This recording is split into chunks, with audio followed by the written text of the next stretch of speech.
Bonsoir tout le monde. Alors, c'est l'heure de la lecture de l'évangile tel qu'il m'a été révélé de Maria Valtorta. Alors, je vous rappelle que Maria Valtorta, ici, est une mystique italienne qui, pendant la Seconde Guerre mondiale, a reçu les visions de Marie et de Jésus, donc de la naissance de la Vierge Marie jusqu'à, je pense, la résurrection du Christ. Je ne sais pas encore parce qu'il y a 10 tomes et on est au 5e tome. Elle a énormément souffert, elle est restée alitée pendant plus de 20 ans. Donc on a, disons, la grâce qu'elle s'est sacrifiée pour nous. On peut la remercier, que Jésus et Marie acceptent de nous montrer leur vie. Des fois, il y a Marie et Jésus qui prennent la parole au début ou à la fin. Jésus l'appelle Petit Jean, je trouve ça trop mignon. Et donc, je vous rappelle le contexte avant. Les disciples Syntycha et Jean Andor ont dû partir à cause des ennemis de Jésus. Donc, pour les protéger, Jésus les a mis à l'abri dans une maison à Lazare. Et ça, c'était pendant la fête des tentes. Donc, la fête des tentes, ça s'appelle la fête des Lumières. Donc, Jésus est reparti, a demandé, parce qu'il sait que Judas, c'est un traître. Donc, du coup, il a demandé à tous ses disciples de partir. Il en a gardé un avec lui. Et après, il a demandé à certains de ses apôtres de faire partir Jean d'Andorre et tout ça. Je vous ai lu le passage où Jésus a énormément souffert. Et donc là, les apôtres commencent à se réunir une nouvelle fois. Et là, c'est l'arrivée de Judas qui revient après que Jean Andorre et Syntycha sont partis. Donc c'est une vision du 19 novembre 1945. Le soleil a beau resplendir dans le ciel serein, la vallée de Quichon est froide. Parcourue par un vent glacial qui souffle après avoir franchi les collines du nord, ruinant les tendres cultures qui frissonnent et se recroquevillent, comme brûlées destinées à mourir, dans leur verdeur nouvelle. Mais est-ce que ce froid va durer encore longtemps demande Matthieu, qui, emmitouflé encore plus dans son manteau, d'où seule une partie de la figure émerge, c'est-à-dire les yeux et le nez. La voix étouffée par son grand manteau qui lui a aussi jusqu'à la bouche, Barthélemy lui répond « Peut-être le reste de la lune. » Nous voilà frais alors, mais patience. Heureusement qu'à Nazareth nous logerons dans les maisons hospitalières. Et pendant ce temps, cela passera. Oui, Matthieu, mais pour moi c'est déjà passé, puisque j'ai vu Jésus moins accablé. Ne semble-t-il pas plus heureux demande André. Il l'est. Mais moi, voilà, il me paraît impossible qu'il a été aussi mal en point à cause de ce que nous savons. N'y a-t-il vraiment rien eu de nouveau à votre connaissance demande Philippe. Rien, absolument rien. Je t'affirme qu'à la frontière syrophénicienne, il a même eu beaucoup de joie grâce à des âmes croyantes. Et il a fait des miracles dont nous t'avons parlé. Assure Jacques, fils d'Alphée. Il est beaucoup avec Simon-Pierre depuis quelques jours. Et Simon a beaucoup changé. D'ailleurs, vous avez tous changé. Je ne sais pas, vous êtes plus austère. Voilà, dit Philippe. Mais ce n'est qu'une impression. En réalité, nous sommes tels que nous étions. Certainement, voir le maître ainsi affligé pour tant de raisons ne nous a pas fait plaisir, et aussi entendre comment il s'acharne contre lui. Mais nous le défendrons. Ah, ils ne lui feront rien si nous sommes avec lui. Hier au soir, après avoir entendu ce que disait Hermas, qui était un homme sérieux, et en qui l'on peut avoir confiance, je lui ai conseillé, tu ne dois plus rester seul. Désormais tu as tes disciples, qui te le voient, agissent et agissent très bien, et dont le nombre ne cesse d'augmenter. Nous resterons donc avec toi. Je te dis que tu ne feras pas tout. Il est temps de te soulager, mon frère, mais tu resteras avec nous, parmi nous, comme Moïse sur la montagne, et nous nous battrons pour toi, prêts à l'occasion de te défendre. Même matériellement, ce qui est arrivé à Jean-Baptiste ne doit pas t'arriver. Car enfin, si les disciples de Jean-Baptiste n'avaient pas été réduits à 2 ou à 3 lâches, ils n'auraient pas été pris. Nous sommes 12, au fond, et je veux le persuader d'unir, de garder près de lui, au moins quelques-uns des disciples les plus fidèles et les plus énergétiques. Ceux qui étaient avec Jean, à Machéronte, par exemple, des hommes fidèles et courageux, Jean, Matthieu et même Joseph. Vous savez que ce jeune promet beaucoup, dit Jude. Oui, Isaac est un ange, mais sa force est toute spirituelle. Mais Joseph est fort, et physiquement aussi, il a le même âge que nous. Et il apprend vite. Tu as entendu ce qu'a dit Hermas? S'il avait étudié, il serait un rabbi, en plus d'être injuste. Et Hermas sait ce qu'il dit.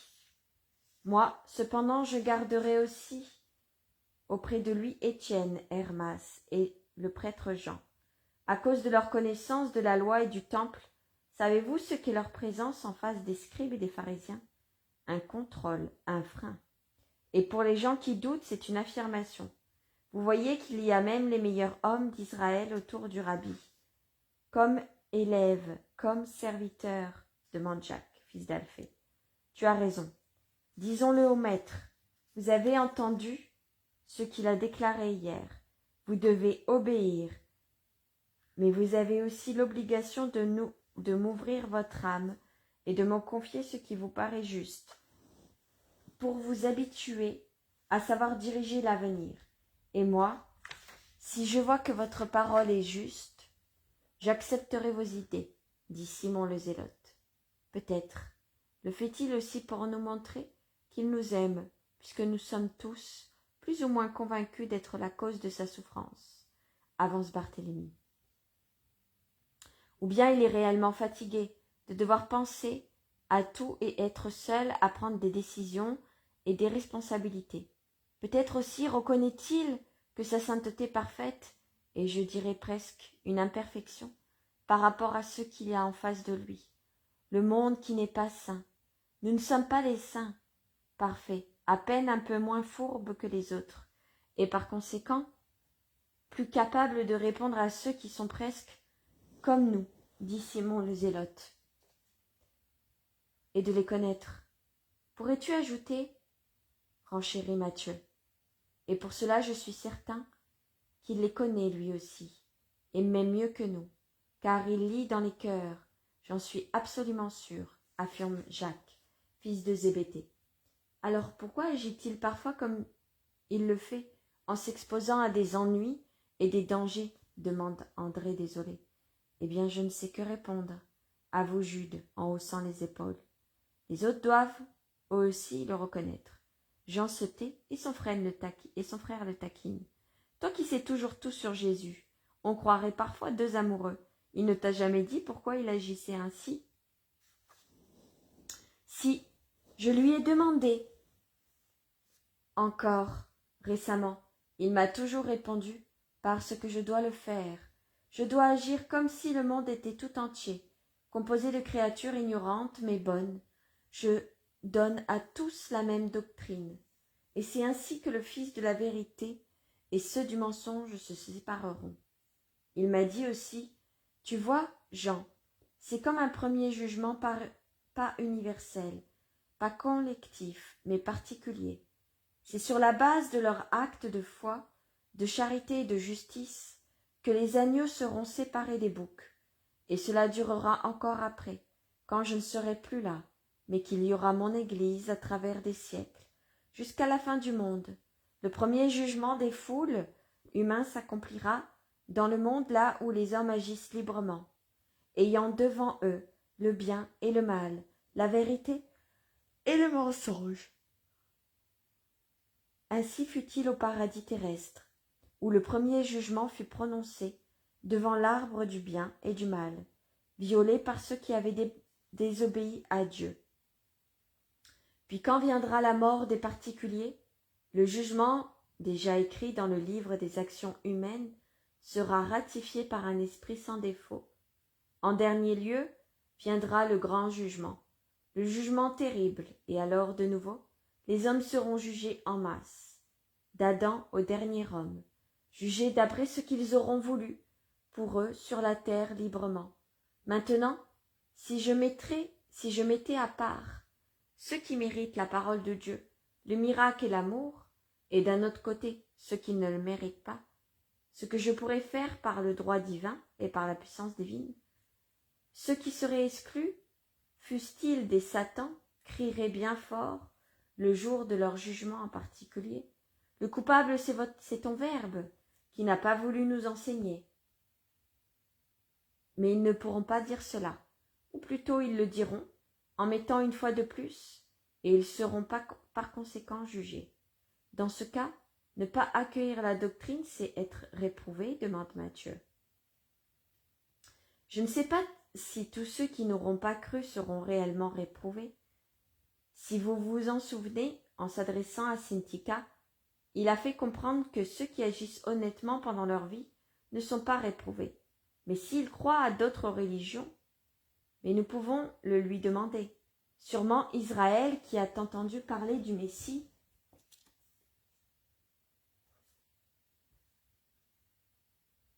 et qui maintenant y croit partiellement, ou mal, ou le repousse, sera sévèrement jugé. Le Maître parle beaucoup avec toi, et tu sais beaucoup de choses que nous ignorons, observe son frère Jacques. C'est votre foi. Moi, je l'interroge avec simplicité. Parfois, je lui demande des explications qui doivent lui faire apparaître son Jean comme un grand bêta. Mais peu m'importe, il me suffit de connaître sa pensée et de l'avoir en moi pour la faire mienne. Vous aussi, vous devriez agir ainsi. Mais vous avez toujours peur. De quoi donc? D'être ignorant? D'être superficiel? D'être des têtes dures? Vous devriez avoir peur seulement de n'être pas encore préparé quand lui s'en ira. Il ne cesse de le dire, et je repense continuellement pour me préparer à cette séparation. Mais je sens que ce sera toujours une grande douleur. Ne me fie pas penser, s'écrie André. Les autres lui font écho en soupirant. Mais quand cela arrivera-t-il? Il dit toujours bientôt. Mais ce peut être dans un mois, comme dans des années. Il est si jeune, et le temps passe vite. Qu'as-tu, mon frère? Tu deviens tout pâle, demande Jude à Jacques. Rien, rien. Je réfléchissais, se hâte de dire Jacques, en baissant la tête. Jude de Thaddée se penche pour bien le voir. Mais tu as les larmes aux yeux? Qu'est-ce que tu as? Mais rien de plus que ce que vous avez, vous aussi. Je pensais au moment où nous serons seuls. Rappelez-vous, Jacques, le cousin de Jésus, Jacques sait ce qui va se passer puisque sur la montagne, Jacques a une conversation avec Jésus. Et Jésus lui a expliqué la crucifixion et tout ça, et c'est pour ça qu'il pleure. Parce que quand ils lui disent bientôt, Jacques il sait que comme c'est dans la 3e année de vie de public de Jésus, qu'il lui reste 1 an. Et dans 1 an, Jésus se sacrifiera pour nous. Qu'a donc Pierre pour courir en criant comme un oiseau de mer un jour de tempête? Demande Jacques, fils de Zébédée. Il montre Pierre qui vient de laisser Jésus seul et qui court en hurlant des paroles que le vent empêche d'entendre. Il hâte le pas et voit que Pierre a pris un sentier qui vient de la ville de Séphoris, désormais proche. C'est ce que disent les disciples qui se demandent s'il va à Séphoris sur ordre de Jésus et par raccourci. Mais ensuite, en regardant bien, ils se rendent compte que les 2 seuls voyageurs qui viennent de la ville vers la grande route sont Thomas et Judas. Tiens, ils sont ici, vraiment ici. Qu'est-ce qu'ils font là, de Nazareth? Ils devaient tout au plus aller à Cana, puis à Tibériade, se demandent plusieurs. Peut-être venaient-ils à la recherche des disciples. C'était leur mission, suggère prudemment Simon le Zélote, qui sent le soupçon lever sa tête de serpent dans le cœur de beaucoup. Hâtons le pas, Jésus est seul et il semble nous attendre, conseille Matthieu. Il se dirige vers Jésus et arrive auprès de lui, en même temps que Pierre, Judas et Thomas. Jésus est très pâle, au point que Jean lui demande « Tu te sens mal ?» Mais Jésus lui sourit et fait un signe de dénégation, tout en saluant les deux apôtres revenus après une si longue absence. Il embrasse d'abord Thomas, dont la mine est florissante et réjouie comme toujours. Mais Thomas devient sérieux, en voyant le maître, si visiblement changé, et lui demande avec empressement « Tu as été malade ?»« Non, Thomas, nullement. Et toi, tu as été en bonne forme et heureux ?»« Moi, oui, maître, toujours en bonne forme et toujours heureux. Il ne me manquait que toi pour rendre mon cœur bien heureux. Mon père et ma mère te sont reconnaissants de m'avoir envoyé pour quelque temps. Mon père était un peu malade, alors c'est moi qui ai travaillé. Je suis allé chez ma sœur jumelle, et j'ai fait la connaissance de mon neveu. Je lui ai fait donner le nom que tu m'avais indiqué, puis Judas est venu, et il m'a fait me déplacer, comme une tourterelle à la saison des amours, en haut, en bas, là où il y avait des disciples. Lui l'avait déjà fait pour son compte, et pas qu'un peu. Il va t'en parler lui-même, car il a travaillé comme 10, et il mérite que tu l'écoutes. Jésus le laisse aller, et c'est au tour de Judas, qui, attendu patiemment, et qui s'avance avec décision. L'air dégagé, triomphant, Jésus le transperce de son regard de saphir, mais il l'embrasse, et reçoit son baiser comme pour Thomas, et les paroles qui suivent sont affectueuses. « Et ta mère, Judas, a-t-elle été heureuse de t'avoir, cette sainte femme? Se porte-t-elle bien? » ?»« Oui, maître, et elle te bénit de lui avoir envoyé son Judas. Elle voulait t'envoyer des cadeaux, mais comme aurais-je pu les porter alors que j'allais çà et là par Mons et par Vaux? Tu peux être tranquille, maître. Tous les groupes de disciples que j'ai visités travaillent saintement. L'idée se répand toujours plus. J'ai voulu contrôler personnellement ses répercussions sur les scribes et les pharisiens les plus puissants. J'en connaissais beaucoup. Je viens d'en connaître d'autres, par amour pour toi. J'ai approché des Sadducéens, des Hérodiens. Oh, je t'assure que ma dignité en était bien rabaissée. Mais par amour pour toi, je ferai bien plus cela. J'ai essuyé des rébuffades méprisantes et des anathèmes, mais j'ai réussi à éveiller des sympathies chez certains qui étaient prévenus contre toi. Je ne veux pas d'éloges de ta part. Il me suffit d'avoir fait mon devoir et de remercier l'Éternel de m'avoir toujours aidé.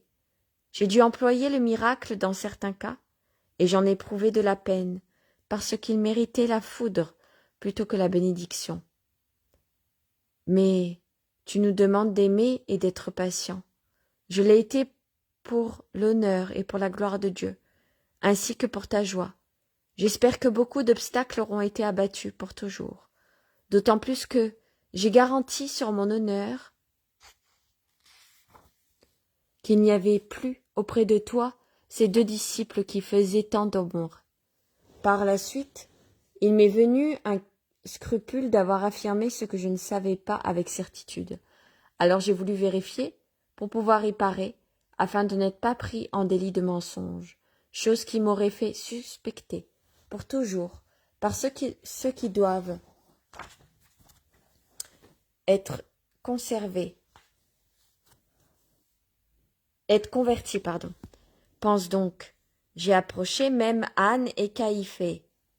Oh, ils ont voulu m'incendier de reproches, mais j'étais si humble et si persuasive qu'ils ont fini par me dire « Eh bien, si les choses sont vraiment ainsi, à notre connaissance, elles étaient différentes. Les recteurs de Sanhédrin, qui pouvaient les connaître, nous avaient rapporté le contraire, et… » « Tu ne voudrais pas dire que Joseph et Nicodème ont été des menteurs, interrompt Simon le Zélote, qui s'est contenu jusque-là, mais pas davantage, et que les forts fait a rendu livide. Et qui prétend cela? Au contraire, Joseph m'a vu quand je sortais de chez Anne, et il m'a dit « Pourquoi es-tu si troublé ?» Je lui ai tout raconté, et comment on suivait son conseil, et celui de Nicodème. Toi, maître, tu avais éloigné le galérien et la grecque, parce que tu les as éloignés, n'est-ce pas? Dit Judas, en fixant Jésus de ses yeux de jet, brillants au point d'en être phosphorescents. Il me semble vouloir le transpercer de son regard pour lire ce que Jésus a fait. Jésus, qui l'a toujours en face de lui, tout près, répond calmement. Je te prie de continuer ton récit, qui m'intéresse beaucoup. C'est un rapport exact qui peut beaucoup servir. Ah, je disais donc, Cannes et Caïphée ont changé d'opinion. C'est important pour nous, n'est-ce pas? Et puis maintenant, je vais vous faire rire. Savez-vous que les rabbins m'ont pris au milieu d'eux et m'ont fait subir un autre examen, comme si j'étais un enfant qui arrive à sa majorité? Et quel examen? Bien, je les ai convaincus, ils m'ont laissé aller. Alors me sont venus le soupçon et la crainte d'avoir dit quelque chose qui n'était pas vrai, et j'ai pensé à aller chercher Thomas et à retourner là où il y avait des disciples, ou bien là où je pouvais présumer que Jean et la grecque s'étaient réfugiés.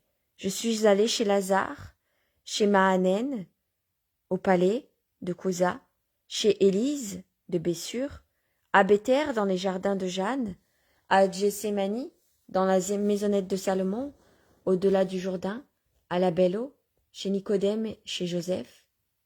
Mais tu ne l'avais pas vu. Si, et il m'avait assuré qu'il n'avait pas revu ses deux disciples. Et tu sais, je voulais en être sûr. Bref, j'ai inspecté tous les endroits où je pouvais soupçonner qu'ils se trouvent. Et tu crois pas que j'ai souffert de ne pas les trouver. Tu me ferais tort. Toutes les fois, et Thomas peut le confirmer, toutes les fois que je suis reparti d'un endroit sans les avoir trouvés, et même sans avoir eu aucun indice de leur présence, j'ai dit « Loué soit le Seigneur !» Et je disais « Ô Éternel, faites que je ne les trouve jamais plus. » Vraiment. Le soupir de mon âme, le dernier endroit fut Esdrelon. Ah, à propos, Ismaël ben Fabi, qui est dans son palais, dans la campagne de Megiddo, désire que tu sois son hôte. Mais à ta place, je n'irai pas. Pourquoi? Je le ferai sans faute. Moi aussi, je désire le voir. Et même si nous allons, nous allons nous y rendre tout de suite. Au lieu d'aller à Séphoris, nous irons à Esdrelon, puis à Mégidon.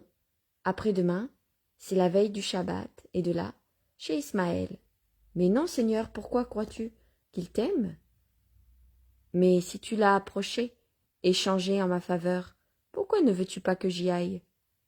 Je ne l'ai pas approché. Il était dans les champs et m'a reconnu. Mais moi, n'est-ce pas, Thomas, j'ai voulu fuir quand je l'ai vu. Je n'ai pas pu parce qu'il m'a appelé par mon nom. Moi, je ne puis que te conseiller de ne jamais plus aller chez aucun pharisien, scribe ou Jean du même acabit. Ce n'est pas utile pour toi. Restons entre nous seuls avec le peuple et ça suffit. Même Lazare, Nicodème et Joseph, ce sera un sacrifice. Mais il vaut mieux le faire, pour ne pas créer de jalousie, de rancœur, et prêter le flanc aux critiques. À table on parle, et eux travaillent, très sournoisement sur tes paroles. Mais revenons à Jean d'Andorre. Je suis alors parti pour Sicaminon, bien qu'Isaac, que j'ai rencontré à la frontière de la Samarie, m'ait juré ne plus l'avoir vu depuis octobre. Et Isaac a juré la vérité. Mais ce que tu me conseilles à propos des relations avec les scribes et les pharisiens est en opposition avec ce que tu m'as dit auparavant. Tu m'as défendu, c'est bien ce que tu as fait, n'est-ce pas? Tu as dit, j'ai abattu beaucoup de prévention contre toi. C'est ce que tu as dit, n'est-ce pas, Judas? Oui, maître. Dans ce cas, pourquoi ne puis-je pas achever moi-même de me défendre en personne? Nous irons chez Ismaël. Quant à toi, retourne maintenant sur tes pas et va le prévenir. André, Simon, le zélote, et Barthélemy vont t'accompagner. nous irons chez des paysans nous reposer. En ce qui concerne 6 camions, 6 caminons, nous en venons et nous y étons à 11. Nous t'affirmons que Jean d'Andorre ne s'y trouve pas. Et il n'est pas non plus à Capharnaüm, ni à Bethsaïdée. Tibériade, Magdala, Nazareth, Choraïzine, Bethléem de Galilée, et ainsi de suite, pour toutes les étapes que tu avais peut-être l'intention de faire, pour te rassurer toi-même sur la présence de Jean avec les disciples ou dans les maisons amies. Jésus parle calmement, avec naturel, néanmoins, il doit y avoir en lui quelque chose qui trouble Judas, car pendant un instant, il change de couleur. Jésus l'étreint comme pour lui donner un baiser, et pendant qu'il se tient ainsi, joue contre joue, il lui murmure « Malheureux, qu'as-tu fait de ton âme ?»« Maître, va. Tu sens l'enfer plus que Satan lui-même. Tais-toi et repens-toi si tu peux. »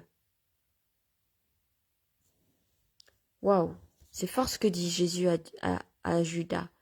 Il lui murmure sans le murmurer, sans le dire aux gens, à ses autres apôtres pour pas qu'ils l'entendent. Malheureux, qu'as-tu fait de ton âme? Maître, va. Tu sens l'enfer plus que Satan lui-même. Tais-toi et repens-toi si tu peux. Judas, moi je me serais échappé à toutes jambes, mais lui, effronté, il dit à haute voix, « Merci, maître, mais je t'en prie, avant que je m'en aille, 2 mots en secret. » Tous s'écartent de plusieurs mètres. « Pourquoi, Seigneur, m'avoir dit cela? Tu m'as peiné, parce que c'est la vérité. Celui qui a des relations avec Satan prend l'odeur de Satan. » Ah, à cause de la nécromancie. Oh, quelle peur tu m'as faite. C'était une plaisanterie, rien de plus qu'une plaisanterie d'enfant curieux. Et cela m'a servi pour approcher des Sadducéens et en perdre l'envie. Tu vois donc que tu peux m'absoudre en toute paix. Ce sont des magouilles inutiles quand on a ton pouvoir. Tu avais raison. Allons, maître, ma faute est si légère, ta sagesse est grande. Mais qui l'a dit? Mais qui t'a dit cela? Jésus le regarde sévèrement, sans répondre. Mais vraiment, as-tu vu dans mon cœur le péché? Demande Judas, un peu effrayé. Et tu m'as répugné. Va, et n'ajoute pas un mot. Et il lui tourne le dos pour revenir vers les disciples, auxquels il donne l'ordre de changer de direction. Il congédie d'abord Barthélemy, Simon et André, qui rejoignent Judas, et qui partent rapidement, tandis que ceux qui restent s'éloignent lentement, ignorant la vérité connue de Jésus seul, tellement ignorant qu'il félicite Judas pour son activité et sa sagacité. Et l'honnête Pierre s'accuse sincèrement du jugement téméraire qu'il portait sur son codisciple. Jésus sourit d'un sourire doux, un peu lasse, comme s'il pensait à autre chose, et entendit à peine le bavardage de ses compagnons, qui ne connaissent des cœurs que ce que leur humanité leur permet de comprendre.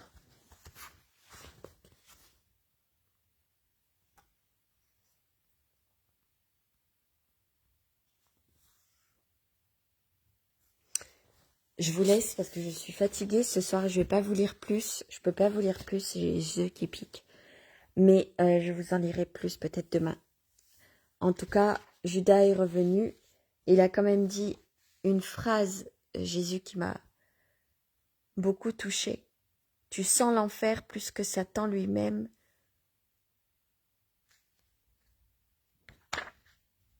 Parce que c'est la vérité.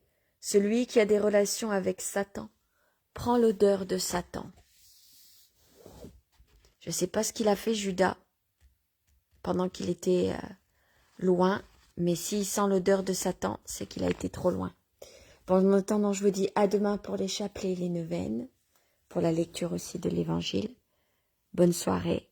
Que Dieu vous accorde sa paix et Jésus et Marie leur miséricorde.